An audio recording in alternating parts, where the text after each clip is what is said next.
खड्गं चक्रगदेषु चापपरिघान् शूलं भूसुण्डिं शिरः शङ्खं सन्ददधिं कुरैस्त्रिनयनां सर्वाङ्गभूषावृतां यामस्तौ स्वपिते हरौ कमलजो हन्तुं मधुं कैडभं नीलाश्मद्युतिमास्य पाददशकां सेवे महाकालिकाम् सद्यश्चिन्नशिर कृपाणमभयं हस्तैर्वरं बिभ्रदिम् ओम प्रजापतये नमः। ओम शिवाय नमः। ओम कर्मसाक्षिणे नमः।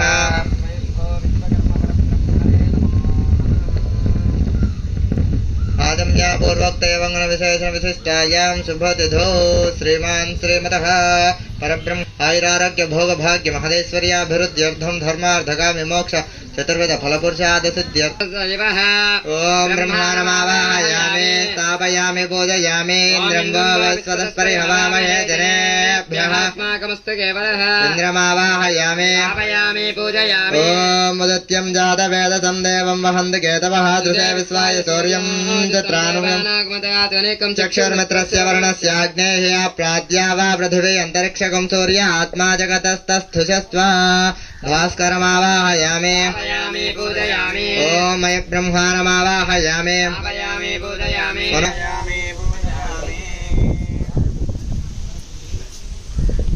भोगं गोपस्येम सूर्यमुच्चरन्तमनुमते स्वस्वेयमृतं वै प्राणामृतमापः प्राणानेवेधास्तानमुपक्वयते नवकुम्भदेवताभ्यो नमो नमः सर्वेभ्यो देवेभ्यो देवताभ्यो नमो नमः स्वस्तिरो भव वरदो भव सुमुखो भव सुप्रसन्नो भव स्थिरासनं कुरु वन्दे शम्भुमुमापतिं सुरगुरुं वन्दे जगत्कारणं वन्दे वन्नगभूषणं मृगधरं वन्दे वसूनां पतिं शाङ्कवह्निनयनं वन्दे मुकुन्दप्रियं वन्दे भक्तजनाश्रयं च वरदं वन्दे शिवं शङ्करं नवकुम्भदेवताभ्यो नमो नमः ध्यायामि ध्यानं समर्पयामि स्वर्णनवरत्नखचितसिंहासनं समर्पयामि हस्तयोः अर्घ्यं समर्पयामि पादयोः वाद्यं समर्पयामि शुद्धाजमनीयं समर्पयामि यो भवस्ता ओम धर्माचार्यमय्ये नमः ओम मुक्तकेशीश्वरमय्ये नमः ओम दीपकलानाथमय्ये नमः ओम विष्णुदेवमय्ये नमः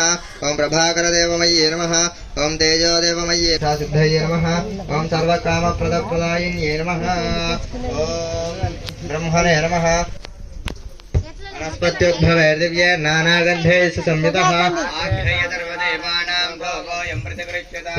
वर्णसम्भूतं नादरूपं निरामयं साध्यं त्रिभक्तिसंयुक्तं वह्निना ज्योतितं प्रियं गृहाणमङ्गलं त्रैलोक्यतिमिरापः भक्त्या देवं प्रयच्छामि देवाय परमात्मने नरकाद्घोरा दिव्यज्योतिर्नमोऽस्तु ते नवकुम्भदेवताभ्यो नमो ओम अघोरेभ्यो लघुघोरतरेभ्यः सर्वेभ्यो सर्वेभ्यो नमस्ते रुद्ररूपेभ्यः नवकुम्भदेवताभ्यो नमो नमः आनन्दकर्पूरदिव्यमङ्गलनीराजनं संदर्शयामि नीराजनानन्तरं शुद्धाचमनीयं समर्पयामि भगवते शक्ति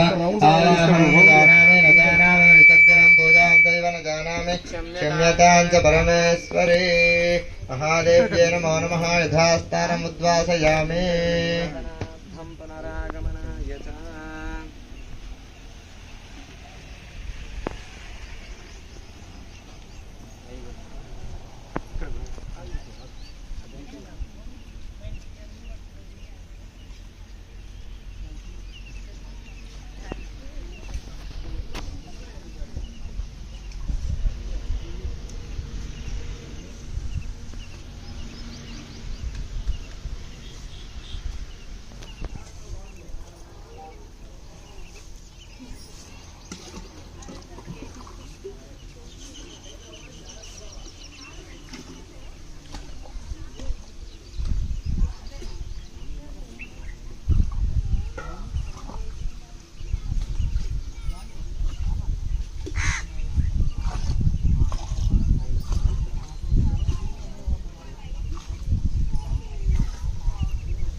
దగ్గరికి తీసుకొచ్చి చేర్చింది అమ్మవారు మనల్ని ఇలా అనుగ్రహించింది.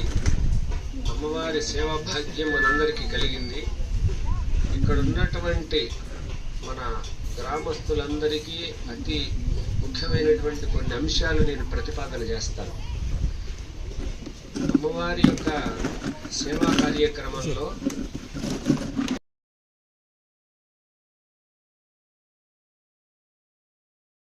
గెలవలేక వాళ్ళిద్దరికి అదంతా పెద్ద కథ. దుందుభి అనే ఒక రాక్షసుడు ఉన్నాడు. ఆ రాక్షసుడు అక్కడికి వచ్చాడు. ఆ రాక్షసుడిని కొట్టే క్రమంలో వాలి కొంత దూరం వెళ్ళిపోయినాడు. వెళ్ళిపోయిన తర్వాత వెళ్ళిపోయినటువంటి వాడు తిరిగి రాకపోయేటప్పటికి వాలి యొక్క సోదరుడైన సుగ్రీవుడు మా అన్నగారు ఆ రాక్షసుడి చేతిలో చనిపోయినాడని అనుకొని చేసేటటువంటిది లేక అన్నగారి స్థానంలో సింహాసనం మీద కూర్చున్నాడు. ఆ పోయినటువంటి వాడు ఆ రాక్షసుని కొట్టి వచ్చేటప్పటికి వీడి సింహాసనం మీద కూర్చొని ఉన్నాడు. ఒరే, నేను రాక్షసుడి చేతిలో చచ్చిపోతే నా సింహాసనం కాజేయాలని నీ విధమైనటువంటి చేశావని అన్నగారు తమ్ముడితో గొడవ పడి ఆ తమ్ముడిని కొట్టాడు. వాళ్ళిద్దరికి బాగా జరిగింది. తమ్ముడు ఎంత చెప్పినా వినలేదు. ఆ క్రమంలో సుగ్రీవుడికి వాలికి మధ్య వైరం ఏర్పడింది. ఆ వైరం ఏర్పడిన తర్వాత వాలి సుగ్రీవుడిని తరిమేస్తే ఇలా దూరంగా ఒక పర్వతం ఉంది, ఋషిముఖ పర్వతం అని. ఆ పర్వతం మీద వాలికి పోవడానికి శాపం ఉన్నది. ఆ పర్వతం పోడు కాబట్టి ఆ పర్వతం మీద సేద తీరుతూ ఉన్నాడు సుగ్రీవుడు ఆంజనేయ స్వామి అందరు ఉన్నారు. అక్కడికి వచ్చినప్పుడు రాముల వారు సీతాన్వేషణార్థం వచ్చినప్పుడు అక్కడికి వచ్చాడు ఋష్యముఖం దగ్గరికి, కిష్కింద దగ్గరికి. ఆ వచ్చినప్పుడు సుగ్రీవుడు ఆ సీతను వెతికి రాండి, వాలిని నేను సంహరిస్తానని చెప్పాడు. వాలిని సంహరిస్తానని చెప్పినప్పుడు సుగ్రీవుడు నమ్మల. ఎందుకంటే వాలి అంత బలవంతుడు ఈ భూమండలంలో ఎవడు లేడు, మహాబలవంతుడు వాలి. అందువల్ల వాలిని కొట్టే అంత వాతావరణం రాముల వారి దగ్గర ఎక్కడుందని నమ్మకపోతే అప్పుడు రాముల వారు ఒక బాణ ప్రయోగం చేసి చూపించాడు. ఒక వృత్తాకారంలో ఉన్న 7 చెట్లు, తాటి చెట్లు 7 చెట్లు ఉన్నాయి. వృత్తం లాగా ఇలా రౌండ్ గా ఉన్నాయి. మామూలుగా బాణం వేస్తే స్ట్రైట్ గా పోతుంది. బాణం వేసినప్పుడు రాముల వారు బాణ ప్రయోగం చేసి ఆ వృత్తాకారంలో ఉన్న తాటి చెట్లు 7టిని ఒక్కసారి ఒకే ఒక్క బాణానికి పడగొట్టాడు. అలా ఎలా వస్తుంది బాణం అది మనకు తెలియదు, ఆయనకే తెలుసు. ఇప్పుడు ఆయన మనం అడగలేం. కానీ ఆ బాణ ప్రయోగం చేస్తే అలా రౌండ్ గా ఉన్నటువంటి 7 తాటి చెట్లు ఒక్క బాణానికి తెగిపోయింది. అప్పుడు సుగ్రీవుడు చూసి ఇటువంటి బాణ ప్రయోగం చేయగలిగిన వాడు ఈ భూమండలంలో లేడని నమ్మాడు అప్పుడు. అందువల్ల రాముల వారి యొక్క బాణం ఎటువంటిదో అమ్మవారి అనుగ్రహం కూడా అటువంటిది, తిరుగులేనటువంటిది. శుక్ర మంగళవారాలు ఎవరు మర్చిపోకుండా శక్తి కొలది అమ్మవారికి సేవ చేయండి. ఈ విషయం జ్ఞాపకం చేస్తామని మళ్ళీ మర్చిపోతాము. ఈ సమయాన్ని అందరూ వృధా చేస్తారన్నటువంటి విషయం జ్ఞాపకం వచ్చి మీకు గుర్తు చేద్దామని వచ్చాం. ఈరోజు అమ్మవారికి మీకందరికీ చేయడానికి అవకాశం ఉంది. జాగ్రత్తగా పైకెక్కి ఎవరైతే వసతి ఉంటుందో వాళ్ళు మాత్రమే చేయండి. మీరు పైకెక్కి పోసేటటువంటి పాత్ర అమ్మవారికి తాకకూడదు. చొక్కా వేసుకున్నవాడు పనికిరాడు. మిగతా అందరూ ఆడవాళ్ళైనా పనికి వస్తారు ఎక్కి పొయ్యగలిగితే. లేకపోతే అందించండి మగవాళ్ళకి. మగవాళ్ళు పైకెక్కి పోస్తారు. ఈ పూజ చేశారు కదా ఈ కుంభాలన్నిటికీ జ్ఞాపకం పెట్టుకోండి. మనిషి జీవితంలో ఎవరికైనా సరే భగవంతుడి యొక్క అనుగ్రహం లేకుండా ఎవ్వరికి ఏమీ జరగవు. కోటి వైద్యులు గుంపు కూడి వచ్చిన గాని మరణమయ్యేడు వ్యాధి మాన్పలేరు. సత్యయోగం ఉంటే అంతమంది వైద్యులున్నా ఏ విధమైన ఉపయోగం ఉండదు. భగవంతుడు అనుగ్రహం వాడికి ఉంటే వైద్యుల అవసరం లేకుండా కూడా బ్రతికొచ్చిన వాళ్ళు ఉన్నారు. అందువల్ల కలవు కాళీతు కలవుతూ కేవలాద్భక్తి బ్రహ్మ సాయుధ్యకారిణి అని మహానుభావులు చెప్పిన మాట. కాలమునకు అధిదేవత కాళి, మన యొక్క అన్ని కూడా సకల శుభాలు కలగజేసేటటువంటిది కాళి, మహాకాళి. కాళవర్ణత్వాత్తు కాళి అని, కాళవర్ణం కలిగింది కాబట్టి, కాలమునకు అధిదేవత కాబట్టి ఇటువంటి విశిష్టమైనటువంటి రూపం మనలో ఉన్నటువంటి దుర్గుణాలని తొలగినటువంటి కోరికలు మనందరికీ ఉండేవి. ఆరోగ్యంగా ఉండాలని. అయితే మీరందరూ చేయవలసినటువంటి, మీరైనా నేనైనా ఎవరైనా చేయవలసినటువంటిది ఏంటంటే ఇటువంటి విషయాదుల పట్ల మనందరం అనేక రకాలైనటువంటి కోరికలన్నీ ఉంటాయి తప్ప ఆ కోరికలు తీర్చుకోవడానికి చేసే ప్రయత్నంలో మనం ప్రాపంచికమైన ప్రయత్నాలన్నీ చేస్తూ ఉంటాం, కానీ పారమాత్మికమైన ప్రయత్నాలు ఏమి చెయ్యం. అంటే ఈ తేడా మీకు అందరికీ కొంతమందికి అర్థం కావచ్చు, కాకపోవచ్చు. మీకు విపులంగా అర్థమయ్యేటట్టు చెప్పే ప్రయత్నం చేస్తాను. పారమాత్మికంగా పాంచభౌతికంగా అని. పాంచభౌతికంగా అంటే మనకు ఉద్యోగం రావాలంటే బాగా చదువుకోవడం, మంచి ఉత్తీర్ణత రావడం, ఉద్యోగానికి దరఖాస్తు చేసుకోవడం, వాళ్ళు ఉద్యోగం తీసుకుంటే ఆ ఉద్యోగం చేస్తే మంచి నెల జీతం రావడం, ఇది పాంచభౌతికంగా చేసేది. పారమాత్మికంగా అంటే ఇవన్నీ చేసినా కూడా భగవంతుడు అనుగ్రహం లేకపోతే ఆ ఉద్యోగం రాదు. అది భగవంతుడు అనుగ్రహం. ఆ భగవంతుడి అనుగ్రహం కోసం ఇవన్నీ చేస్తూ ఆ చేసేటప్పుడు భగవంతుడిని మనసులో ధ్యానిస్తే అప్పుడు మనకి ఎవరికైనా సరే కామితార్థ సిద్ధి జరుగుతుంది భగవత్ సేవ చేస్తే. అందువలన మనందరం ఇక్కడ కూర్చున్నటువంటి మీరందరూ కూడా ప్రతిరోజు మనం అందరం చేసేటటువంటి పనుల్లో అందరూ చేసేటటువంటి భగవత్ సేవకి ఎవరు ఎంత సమయాన్ని కేటాయిస్తున్నారన్నటువంటిది ప్రధానమైనటువంటి అంశం. మనందరం భగవత్ సేవలో ఎంత సమయాన్ని కేటాయించగలం ప్రతిరోజు?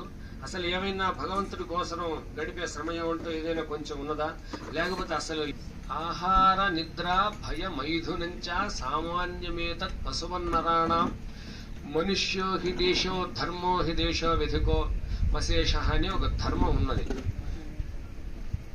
పుట్టడం, శ్రద్ధాం మేధాం యశః ప్రజ్ఞాం విద్యాం బుద్ధిం ప్రియం బలం ఆయుష్యం ఆరోగ్యం తేజం దేహి మే అవ్యవాహన. నమస్తే గారః పత్యాయ నమస్తే దక్షిణాగ్నేయ నమావాహనేయాయ మహావేద్యే నమో నమః. కాండద్వయోపపాద్యాయ కర్మ బ్రహ్మ స్వరూపిణే స్వర్గాపవర్గ రూపాయ యజ్ఞేశాయ నమో నమః. వాసనాత్ విశ్వరూపస్య వాసితం లోకపంచకం సర్వభూత.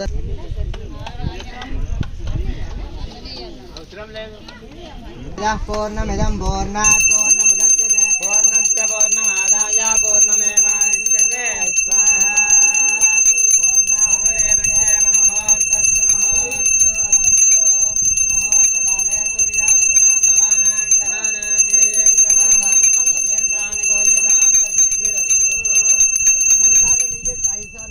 ఓం జ్ఞానాయ స్వాహ ఓం దానాయ స్వాహ.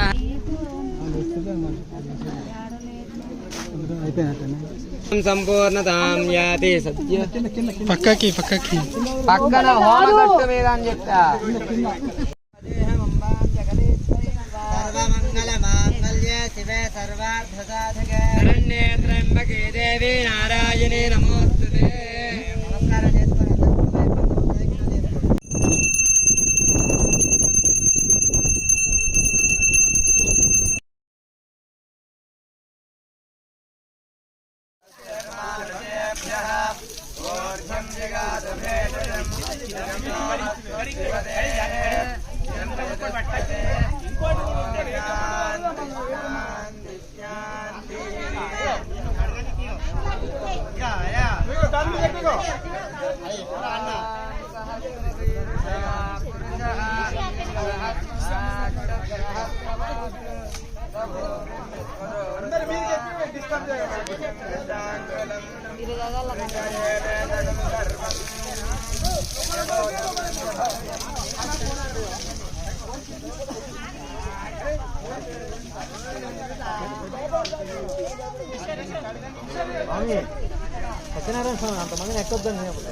ఒకరు ఎక్కిన తర్వాత ఒకరు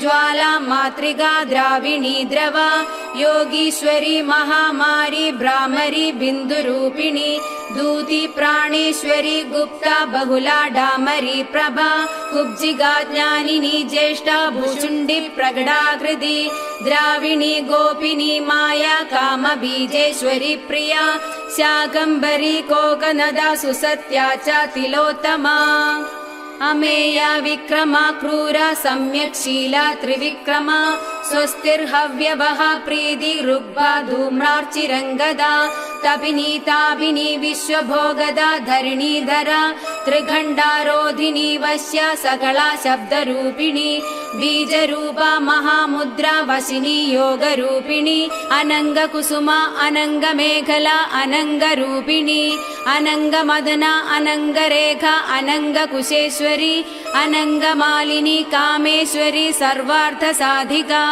सर्वतन्त्रमयी सर्वमोदिन्यानन्दरूपिणी वज्रेश्वरी च जैनी सर्वदुःखक्षयङ्करी षडङ्गयुवती योगयुक्ता ज्वालांशुमालिनी दुराशया दुराधारा दुर्जया दुर्गरूपिणी दुरन्दा दुष्कृतिहरा दुर्ध्येया दुरतिक्रमा हंसे